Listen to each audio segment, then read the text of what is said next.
And now for the Tennessee Volunteers winner of Game 2 in the Hattiesburg Super Regional of 2023, we have Coach Tony Vitello, starting pitcher Chase Dollander, 8 innings pitched, 7 strikeouts on the afternoon. Jared Dickey, 1 for 5, and an RBI. We'll open it up for questions now. Jared, what did you see on the hit that put you guys ahead for good there, and kind of how emotional of a win is this in coming from behind fashion? Yeah, no, it's a big-time win for us. I think really just trying to focus on just staying to the ball. We knew that he was going to, he had a little bit of ASR on his fastball, and then he was going to throw his changeup a good bit. So kind of just trying to sit one of those pitches and got a pitch to hit and just did damage with it. For both Jared and Tony, that fourth inning, what went so well for everyone, but how important was Cal Stark's at bat in that stretch there? Yeah, I mean, I don't have as many baseball terms as Jared just did there in one answer, but there was a lot of fight with the whole group, and Cal Stark was kind of our leader. I mean, that was an incredible AB. He grinded it out, and we didn't have that stuff going on earlier in the year where we responded like that after a difficult inning or picked each other up, whatever it might be. But as the season went on, we've come together, and so we'll look forward to tomorrow and see if we can continue to do that. Yeah, no, building off what he said earlier in the year, we wouldn't do that for each other, and just how close this team's gotten, it's really special, and I think we're just doing great things right now. And credit to Cal, he's been working his butt off. Probably works harder than most people that I know. I mean, you should have seen his face there in the 5th inning or 6th. I mean, it looked like he was dying, but he's just putting his life on the line for us. So it was awesome to see. For Chase and Tony, Chase, just how big was that big 6-run inning for you to kind of collect yourself after you gave up the homer, and what allowed you to settle in from that point on? And then Tony, your vantage point of what Chase was able to do after that inning and then almost throwing a complete game. Yeah, for sure. I mean, it definitely calmed me down a lot, just knowing that these guys have my back behind me. And Zane made that diving play in that same inning, and he's like, I got you. So I just started throwing more strikes, just started attacking hitters the way I needed to, and things just started to take off for me, which is really good. Yeah, I think we would like to delete one pitch from that inning, but otherwise, he was doing what he needed to do. He was going up against good competition, and they had a couple things work together for him, so it made for a difficult inning. But in terms of the rest of the game, it's kind of been the theme. I mean, it's why I think he's going to be so good in pro ball, is the reps add up in pro ball. And as he kind of gets in a rhythm when he's pitching for us, he's been really good all year long. Tony, we've asked you about Blake a lot over the last month or so, and you talked last week about how his process was better, but just how good was it to see him deliver those 2 big hits, and what went right for him in those at-bats? Yeah, well, he earned a Dairy Queen birthday cake. It's his birthday, and I just stand by the thing we talked about in Knoxville. The position he's in to hit kind of dictates the result of how it's going to go. And you may hit a ball hard and not get a hit out of it, or you might foul pitch off, whatever it might be. But if you had a predictor on his at bats, when he's in a good position to hit, really good things happen. And he's facing it's a tough look there for him. Obviously, a difficult pitcher to face. But kind of like Cal, got determined, if I'm not mistaken, with 2 strikes and really got into his legs, and it made the difference on that particular pitch. Chase, Tony, why do you think it's so important for the rhythm as well as the resilience of you guys after the 4th inning? Yeah, I think you have to show, whether it's runs or not, you have to show that you're in the fight.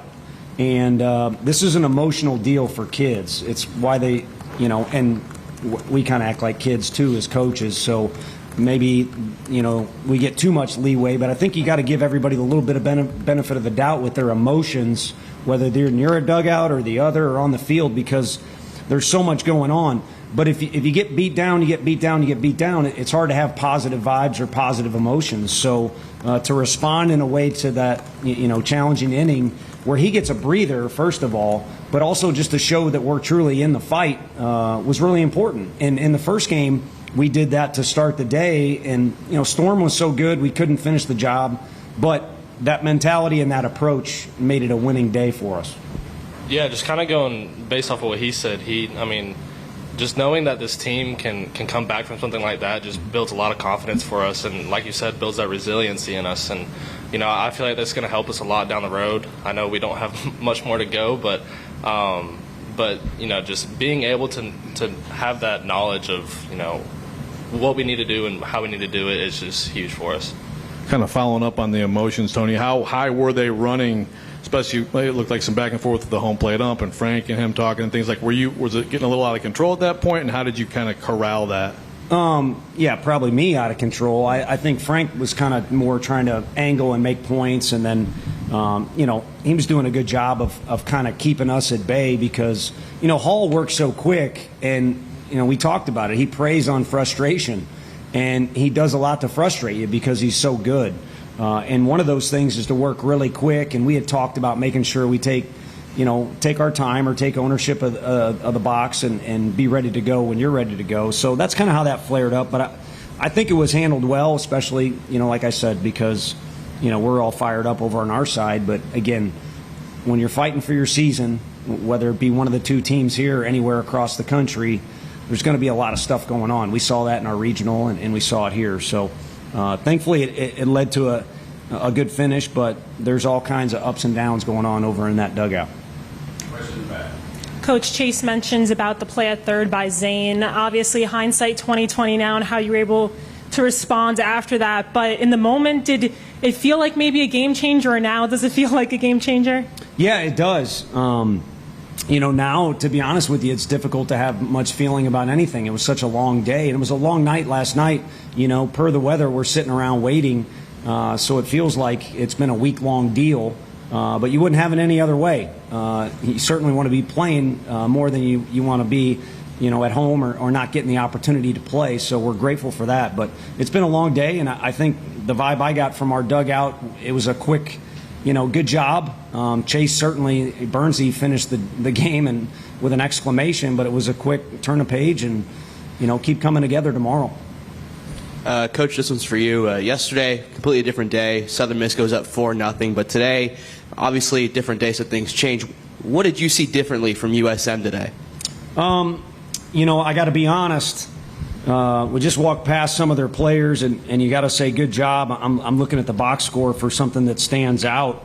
But the first inning, we got a good punch from them. But at the same time, we could have made a play here, could have made a play there. So I really didn't see that huge of a difference. The scoreboard obviously dictates opinions of fans and media, and you look at the stat sheet and all that. But this is what it's supposed to be, is good competition. Last year, our team talked all the time about fierce and deep competition is what you want. That's what Tom Brady, I believe, spoke on in his retirement deal, one of his retirement deals. So he's still retired, right? Yeah. Okay. Something like that. Final three questions right here. Yeah, Jared, your two-strike approach, are you shortening up more now than you did early in the season, or has anything changed there for you? I'm not going to lie to you guys. That last at-bat where I did it, I was kind of just trying something because I couldn't pick up the ball from that guy. So, yeah, I don't even know. I don't know if I'll do it tomorrow or not. I guess I'll talk to him about it. Doing that before that key hit before there, or you got it short at that point? Oh, no, I wouldn't have short at that point. Honesty is the best policy, I guess. Absolutely. Tony, Burke's home run's one of the longest I've ever seen hit here, one hop the church. I don't want to sound like a stupid question, but how big was it at that time in the game?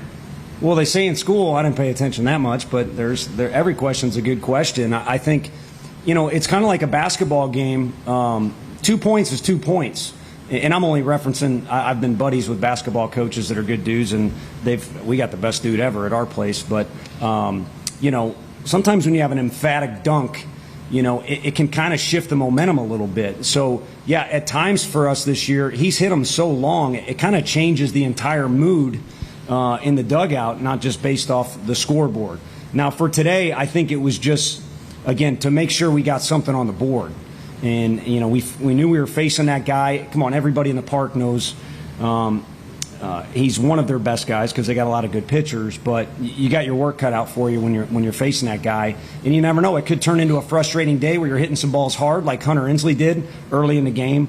But you'd like something to show for it. And he gave us something to show for it. And, yeah, it did have a little extra to it, which was great. But that's something we've seen out of him since Grand Canyon. If you've ever been to that school, you're sitting him in the parking garage. So he's capable of doing that, again, when he uses his best swing. Question. Tony, Jared just has 2 hits so far this weekend, but both 2 outs, 2 strike, RBI hits. Why is he able to deliver in those clutch moments when he's maybe not at his best? You want to chime in or not? To me, to not sound too corny, Jared Dickey's always at his best. An interesting beginning to our relationship in his time on campus, and ever since then, every day is an incredible day to be around Jared Dickey, and I'd say it whether he's sitting here or not. And maybe, again, parallel to our team, in August, it wasn't a fun team to be around. It was awkward, and there was a lot of space between the players and the coaches, the players and the players, even the players and the managers on a couple of occasions. And since then, we've been coming together. And again, I think the cool thing about these guys, it was an emotional win, but there was a quick reflection on it, and then move forward to tomorrow and give us another day so we can try and come together a little bit more. Coach Vitello, Chase, Jared, congratulations on the big